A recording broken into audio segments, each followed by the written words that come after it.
இன்னைக்கு நான் என்ன படம் கொண்டு வந்திருக்கேன்னா, ரீசெண்ட் இயர்ஸில் வந்த மலையாளம் இன்வெஸ்டிகேஷன் த்ரில்லரில் ஒன்று தான்.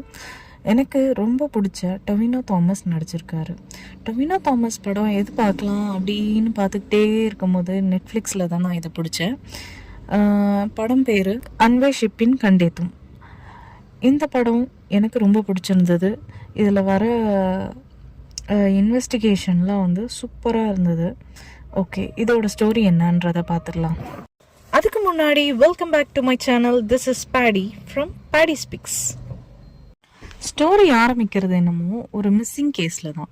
ஃபஸ்ட்டு ஒரு அப்பா வந்து போலீஸ் ஸ்டேஷனில் என்னோட பொண்ணு காலேஜுக்கு போயிட்டு ஹால் டிக்கெட் வாங்கிட்டு வரும்போது காணாமல் போயிட்டா, வீட்டுக்கு இன்னும் திரும்பி வரல அப்படின்னு வந்து சொல்கிறாரு. ஆனால் அது எப்போ காணாமல் போனால் அப்படி ஆரம்பித்து இன்வெஸ்டிகேஷன் ஸ்டார்ட் ஆகுது. ஒவ்வொரு விஷயமா கண்டுபிடிக்க வராங்க. அவள் எங்கெங்கே வந்திருக்கா, கடைசியாக எங்கே பார்த்தாங்க, அது வரைக்கும் ஒரு இன்வெஸ்டிகேஷனில் வருது. அப்படி வரும்போது ஒரு பேச்சுலர்ஸ் ரூம் இருக்குது அந்த பொண்ணு வீட்டுக்கு போகிற வழியில். அங்கே வந்து அந்த பசங்க கொஞ்சம் பொறுக்கித்தனமாக நடந்துக்கிறாங்க அப்படின்னு நிறைய கம்ப்ளைண்ட்ஸும் வருது. ட்ரக்ஸ் யூஸ் பண்ணுறாங்க அப்படின்ற கம்ப்ளைண்ட்ஸும் வருது. ஸோ அந்த பசங்க தான் ஏதாவது பண்ணியிருப்பாங்க அந்த பொண்ணை அப்படின்ற டவுட்டும் வர ஆரம்பிக்குது. இந்த மாதிரி போயிட்டு இருக்கும்போது இன்வெஸ்டிகேஷனில் செகண்டாக ஒரு ஸ்டெப் என்ன ஆகுதுன்னா, ஒரு கிணத்துல இருந்து கோணிப்பையில் ஒரு பாடி கிடைக்குது. அது யாருன்னு பார்த்தா இந்த பொண்ணு, மிஸ் ஆன பொண்ணு. அந்த பொண்ணு தான் கொல்லப்பட்டு கோணிப்பையில் அடைச்சி அந்த கிணத்துல தூக்கி போட்டிருக்காங்க. ஓகே, இப்போ அந்த பொண்ணு இறந்துருச்சுன்றது கிளியராக தெரியுது, கொலை செய்யப்பட்டிருக்குன்னு. ஆனால் இப்போ இதை யார் பண்ணியிருப்பா அப்படின்றது தான் ஃபஸ்ட்டு கேஸோட இது. அதை கண்டுபிடிக்கிறதுக்கு ஒவ்வொரு சைடாக போய் தேடுறாங்க. ஓப்பன் ஆகி வருது, அது இது எல்லாமே நடக்குது. இன்வெஸ்டிகேஷன் பற்றி சொல்லணுன்னா சூப்பராக இருக்குது. இந்த படத்தில் வந்து ஒரு ஹீரோக்கு பில்டப்லாம் கிடையாது. இந்த யாருமே இதில் வந்து ஓவர் ஆக்டிங் பண்ணவே இல்லை. ரொம்ப நல்லா இருக்குது. இன்வெஸ்டிகேஷன் எப்படி இருக்கணுமோ அந்த மாதிரி இருக்குது. இது வந்து ஒரு மாசான படம் அப்படின்லாம் சொல்ல மாட்டேன், பட் ரொம்ப நீட்டாக எடுத்திருக்காங்க. ஒரு இன்வெஸ்டிகேஷன் த்ரில்லர் எப்படி இருக்கணுமோ அந்த மாதிரி இருக்குது. ஓகே, டைவர்ட் ஆக வேண்டாம், கதைக்குள்ளே போகலாம்.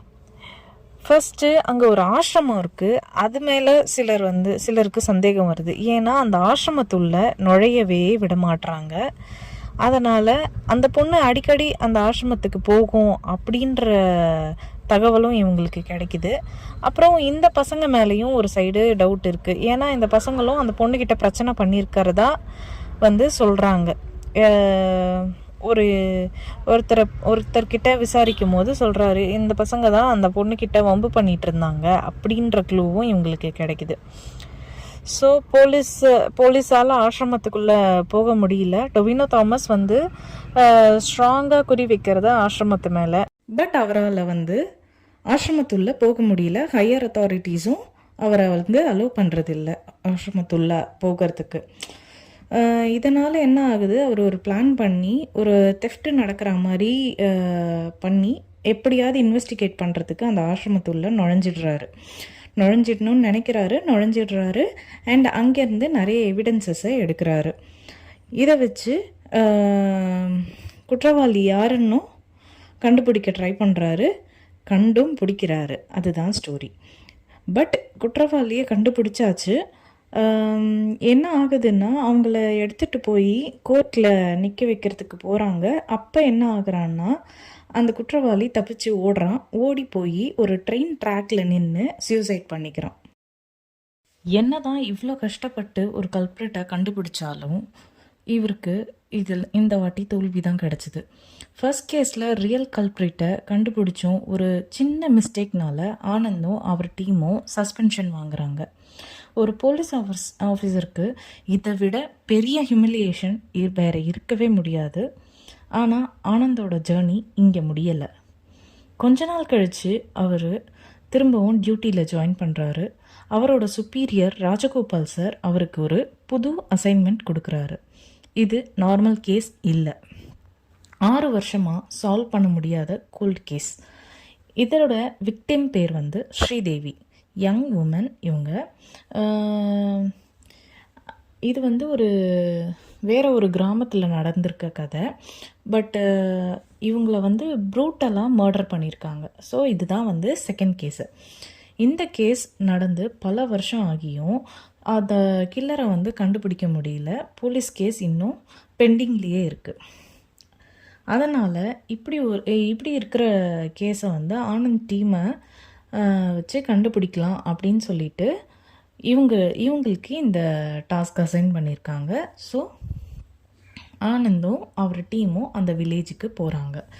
இதுதான் செகண்ட் கேஸ். அண்டு இதில் என்ன நடக்குதுன்னா, வில்லேஜுக்கு போன உடனே அங்கே ஒரு ப்ராப்ளம் இருக்குது. என்னென்னா, அங்கே இருக்க மக்களுக்கு போலீஸ் மேலே நம்பிக்கையே கிடையாது. என்ன ரீசன்னா, இந்த கேஸ் ஃபஸ்ட்டு இன்வெஸ்டிகேட் பண்ணும்போது போலீஸ் வந்து ரொம்ப ப்ரூட்டலாக நடந்திருக்காங்க. நிறைய பேரை டார்ச்சர் பண்ணியிருக்காங்க. ஃபால்ஸ் சஸ்பெக்ட்ஸ் அவங்களே க்ரியேட் பண்ணாங்க.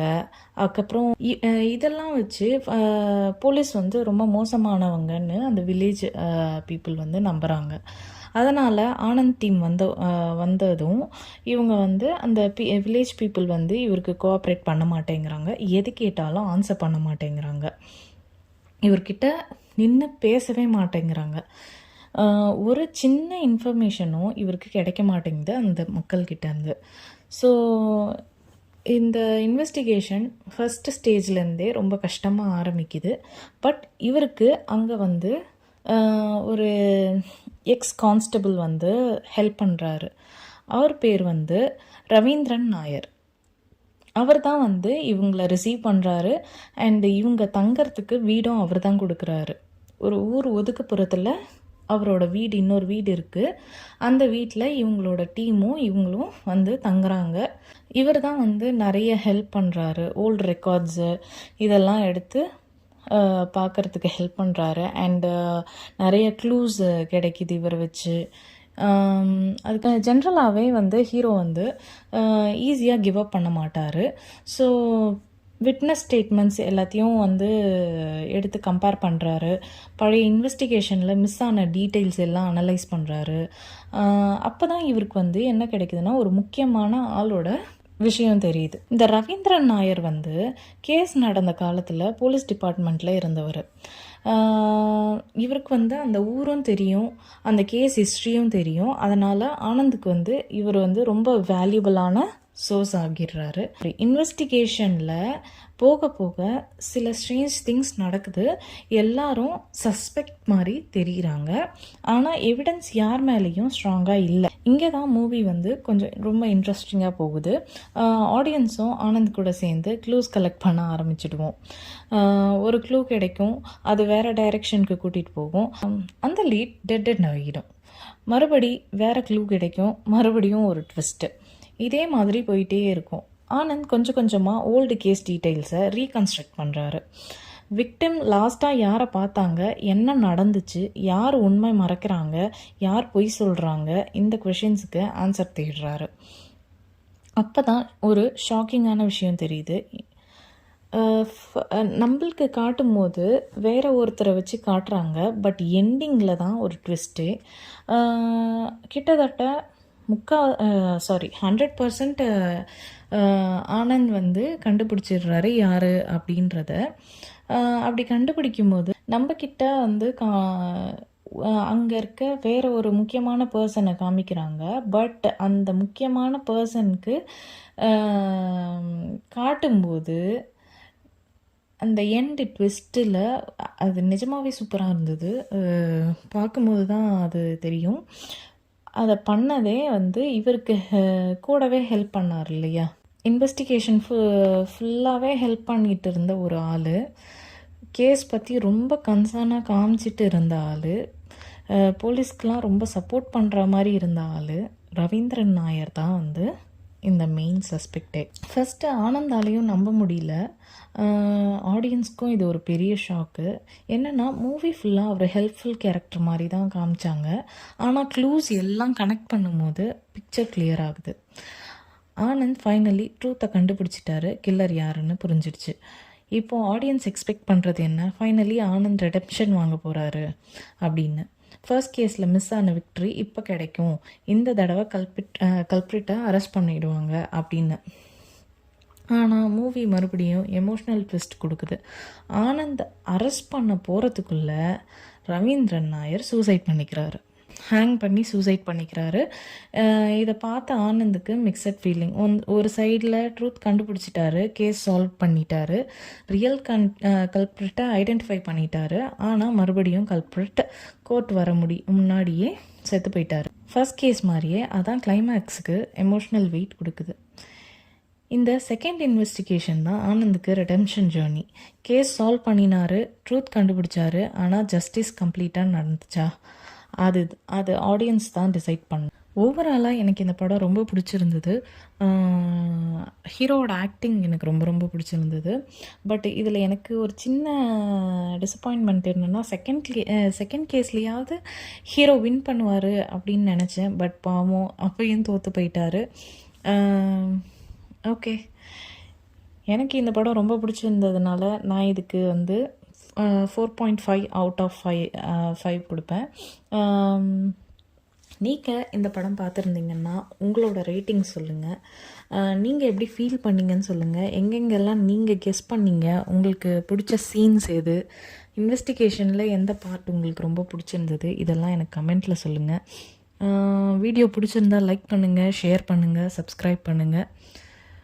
அடுத்த வீடியோவில் சந்திப்போம். Until then, take care. Bye bye.